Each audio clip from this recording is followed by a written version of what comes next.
Ko'mash qizi videosini ko'rib, mana xuddi shunaqa kurkumali maska tayyorlamoqchi bo'ldim. Demak, buning uchun kurkuma va tuxumni oqi ozgina olivka quymaslik kerak bo'lar ekan. Qo'shib yaxshilab aralashtirib yubordim.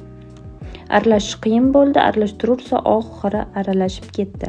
Keyin buni surib chiqib, uni ustidan salfetka qo'yilar ekan. Kurkuma haqida gapiradigan bo'lsam, kurkuma yuz uchun juda ham foydali ekan. U yuzni yoshartirar ekan, oqartirar ekan, elastikligini oshirar ekan. Undan tashqari yuzda atyoq bo'lsa, o'sha atyokka ham olishda tez yordam berar ekan.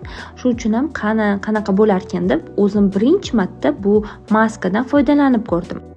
Maskani men ko'p ushamadim. Shu 10 minutlarda sekin olib tashladim. Yuz sal sarg'ayib qolar ekan, yaxshilab yuvdim. Undan keyin namlantiruvchi krem surilar ekan.